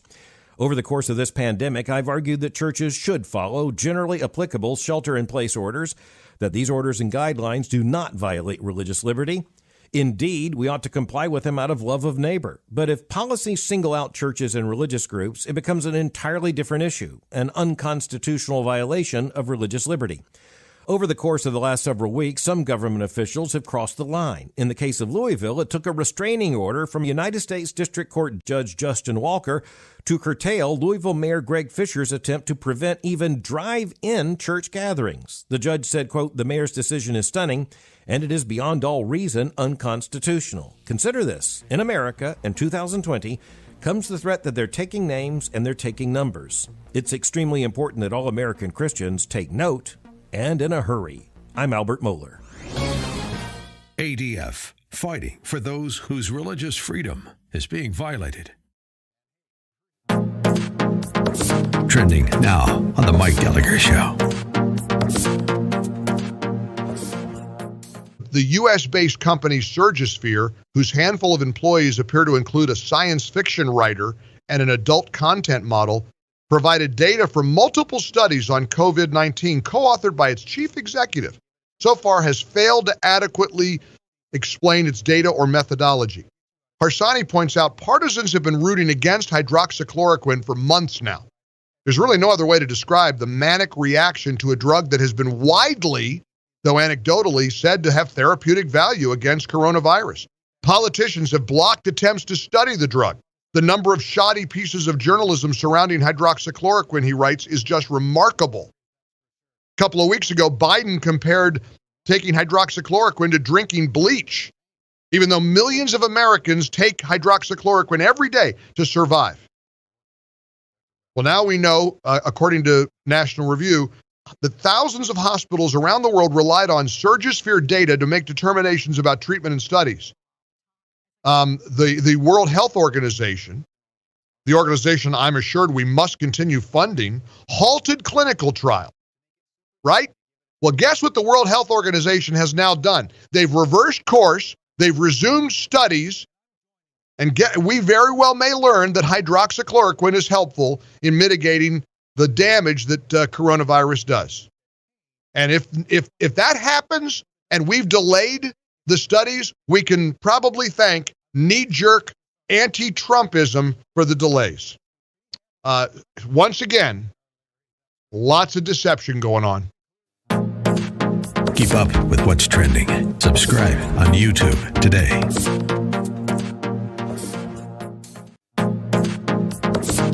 Trending now on The Dennis Prager Show. So here's the headline, and then I want to read to you the first sentence. New York Times, this is the New York Times headline. You recently had the economic charlatan Stephen Moore on your show, the guy who falsified data for a newspaper op-ed. I guess four odds of a feather flock together. Number two, before COVID-19, the economy wasn't doing well anyway. The GDP was shrinking. 3 consecutive quarters of business investment going down, which hadn't happened since the Great Recession. Guess those tax cuts didn't work out so well, did they? Part 3. Where's the Tea Party, Larry? They complained about Obama and the national debt and the deficit. Now it's up to $1 trillion of deficit, and the national debt's over $23 trillion. Where are they? I guess they're kind of like you, Larry, a phony. Out. 888-971-SAGE, 888-971-7243. Larry Elder, ReliefFactor.com studio. We post excerpts of the show on YouTube every day. Just go to youtube.com/The Larry Elder Show Radio, youtube.com/The Larry Elder Show Radio. I'll just address the last complaint about the debt and deficit. I absolutely agree with you that the debt and deficit has gotten completely and totally out of control. On the other hand, did Donald Trump run and say he was going to cure the debt and deficit? He promised all sorts of social spending, and that's exactly what he's done. He's run, as I told you a million times, as a populist, not as a fiscal conservative. Moreover, I've written numerous articles about what I would do about the debt and deficit, and you probably don't want to hear it. Privatize Social Security, you don't want to do that. Go to health savings account along the lines of what Dr. Ben Carson was talking about. You don't want to do that. Completely get federal government out of the business of welfare, leaving it to state and locals. You don't want to do that. You don't want to have a massive, massive selling program, sell off Amtrak, sell off many of the government assets like the Tennessee Valley Authority, lease out things like the Hoover Dam, lease out government highways and roads. You don't want to do that. You don't want to get the government down to the size that I want it to. Most Republicans want to take a pocket knife to a problem that requires a chainsaw. Democrats don't even see a problem. So that's how I feel, and I haven't changed my mind. The reason I support President Trump is I like where the ball is landing, and when you look at the alternative, there wasn't, in my opinion, much of a choice. One party wants to raise taxes even further. One party wants to impose regulations even further. One party believes that climate change is a threat bigger than ISIS, bigger than Al-Qaeda, bigger than the threat of Islamic fascism. I don't. One party believes that the federal government should be basically telling you where you send your kid to school. I don't. One party wants to do virtually nothing about illegal immigration. I do. I've told you about the economist named George Borjas, who has said there's no question that illegal immigrant workers, unskilled, compete for jobs that otherwise would be held by black and brown unskilled workers in the inner city and puts downward pressure on their wages. This thing on.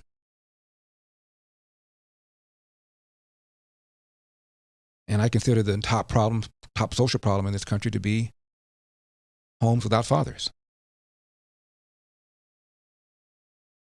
Tupac Shakur said, I know for a fact that had I had a father, I would have been more disciplined, I would have been more confident. I didn't say that, he did. Denzel Washington, when asked about his movie, Roman Israel, about a criminal defense attorney, and I'm sure the interviewers were all assumed he's going to go on a rant about the unjust criminal justice system and the warehousing of criminal justice system and the warehousing of black people. Instead, he said this. Well, it starts in the home. You know, if the father's not in the home, the boy will find the father in the streets. Yeah, I saw it in my generation and every generation before me and everyone since. It starts in the home. You know, if the streets raise you, then the judge becomes your mother and, you know, and prison becomes your home. And speaking of plagiarism, since you're concerned about what you said Stephen Moore did, I don't even know what you're talking about. I'm not going to dispute what you said. Google Fareed Zakaria, who has a show on CNN, and plagiarism, and Stand Back. He's been accused of lifting passages from other people's work without attribution several times. Google Doris Kearns Goodwin. She is a historian that you often see on CNN. She often weighs on presidential politics, frequently critical about Donald Trump. Google her name and plagiarism. She too has been accused of lifting passages from other people. And there she is on television. There she is on CNN, straight face. Did you write any letters to either of those persons? Probably not. You know, I'm on your side if you're not on mine. Both of us want the same thing. We want people to realize their potential. And for me to have a different point of view than yours, why the hostility? Why the anger? Why the nastiness? If you don't like the spending, let's talk about it. Let's talk about what we should do. Let's talk about how we can reduce spending. Let's talk about a balanced budget amendment that limits spending to a certain percentage of GDP with exceptions for emergencies. Because even if we were to have this massive sell-off that I wanted and all the other things that I want, we're going to have the exact same problem because the way politicians win elections is to give people stuff. So without having a balanced budget amendment at a fixed percentage, I would recommend just 10%. Other people have it much higher. Because remember, at all three levels in 1900, federal, state, and local, government took 10% from the American people. I got fact-checked on that one time when I was on television, and I said that. What's your data that at all three levels, federal, state, and local in 1900, government took only 10% from the American people? I gave them the source. And when they wrote a piece and said that I was half right, they said that Larry Boulder was right about that. And I said, right now, at all three levels, government takes about 35%. They said I was right about that. And then I said, if you were to put some price on mandates, as when government tells you to do something you don't want to do, or orders you to buy something you think is more expensive than what you need for your business, that, in my opinion, is a cost. And if you add up those costs, government takes almost 50% from the American people. Well, that's subjective. You have to make all sorts of assumptions there. And they asked me for sources. I gave them several sources, including Leo Hanian, who said, if anything, Elder understated it. And they still said that I was half right. So I was right that I said government at all three levels in 1900 took 10%. I was right when I said government right now takes about 35%. But I was wrong when I said that government takes 50% when you put a price on unpaid for mandates, even though several people say that, if anything, Elder was generous, including Leo Hanian, the frequent guest we have here from UCLA. I guess that doesn't matter. The Minneapolis Council says she wants a police-free society. And someone dared ask her, who are you going to call if someone breaks into your house? We're going to have that for you. And also, lawyer representing Derek Chauvin, the principal officer involved in the death of George Floyd, says that it's questionable whether or not there was ever a knee on his neck. Now, if you're in pain, you want out of pain. But guess what? So do the people you know and love. They want you out of pain too. That's why Pete and Seth, the father-son owners of Relief Factor, tell me that entire families can be helped when just one member gets out of pain. You see, they miss the OU, the hiking, the walking, the traveling. You know, the stuff that happened before your back, hip, and neck pain. Reggie from Florida says, I have a lot of pain from aging, but after only 4 days of using Relief Factor, I'm already experiencing less pain and stiffness. Can't wait to see how I feel in a couple more weeks. Relief Factor is a blessing sent by God, says Reggie from Florida. Well, why don't you give it a try? Over 70% of the people that ordered the 3-week Quick Start go on to order more. Just go to relieffactor.com, relieffactor.com, or call 800-500-8384, 800-500-8384.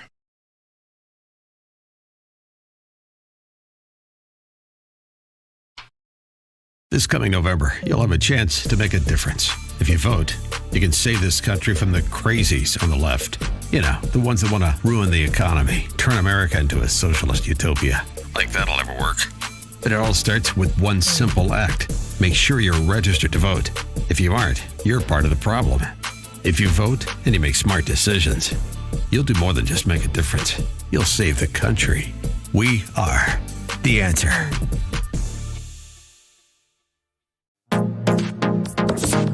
Trending now on the Dennis Prager Show.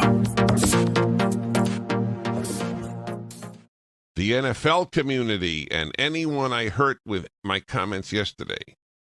So who's not included? Friends, teammates, New Orleans, the black community, the NFL community.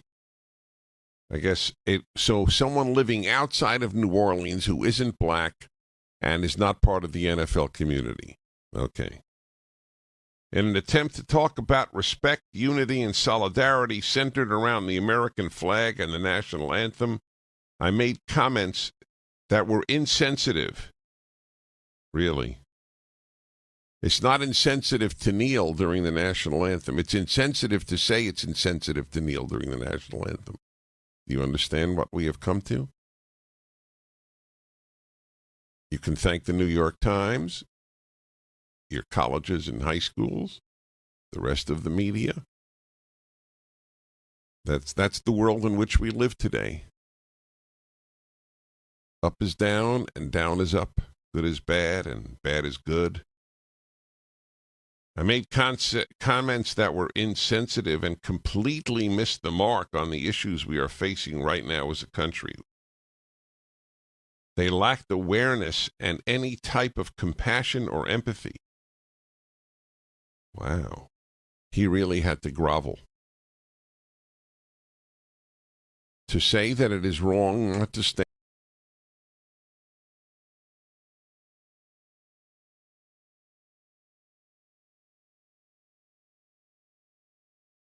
America, we have a country to save. And now, here's Larry Elder. Hey, Larry, Ron in Sacramento, California. Enjoy your show. Recently was listening to some video about redlining across the United States. I wonder if you could maybe speak to that on your show. Maybe it's starting point and then what the current status is. As you know, redlining has affected many populations where it separates out, by and large, the tax dollars that come out of housing, and most of which goes into middle and upper income schools as opposed to lower income schools. So just curious what your thoughts are on that, Larry. I'll listen in and keep up the good fight. 888-971-SAGE, 888-971-7243. Larry Elder, ReliefFactor.com studio. I'm not quite sure what you're asking me. Are you asking me is a practice of so-called redlining going on where there are certain geographical areas where people don't get insurance or where they have to pay higher insurance? These are all done by algorithms. Nothing to do with anybody's race. Everything to do with the concern about, for example, crime in a given area. You live in a given area, you're going to pay more for auto insurance because of the concern for greater theft. And you have credit scores and things like that to determine whether or not you're a credit-worthy borrower. I don't quite understand. Was there a practice of redlining going on? Yes, there was. Is it going on now? No, there isn't. And one of the reasons we had this recession is because of the assertion on the part of people like Barack Obama when he was a private lawyer, and he represented 186 plaintiffs, filed a class action lawsuit against Citicorp, arguing that they were being denied mortgages because of their race. They settled, they all got mortgages, and virtually every single one of them lost their home. Some of them filed for bankruptcy. There's a reason that banks had lending criteria. You violate the lending criteria, you increase the possibility of default. Is this thing on? Now, the zip poll question I left you with yesterday, are there any police officers in your family? Mr. McConnell, what percentage of people said that they have police officers in their family? Mr. McConnell said 45, 28% said yes. 72% said no. That's a lot. Almost a quarter of all families say they have a police officer in the family. Here's the one for tonight. Here, we'll give you the results tomorrow. Are you convinced that ex-Minneapolis police officer Derek Chauvin will be convicted of at least third-degree murder? Yes or no? In order to participate, you must be a member of the Zip community. Go to your app store, download the Zip app by searching under Zip Poll USA, and be sure and use my code SAGE, S-A-G-E. Here's what the lawyer for the officer said. No matter what, well, that's questionable, by the way. How? My client... His knee is right on his neck in the video. Questionable because look at the autopsy. There's not any injury to this man's hyoid bone or larynx. It's not going to be a slam dunk to get a conviction. I'm Larry Elder. That's enough. Put down the mic. I want to thank Larry for the job he's done. All across America. The mic has been dropped. The Larry Elder Show.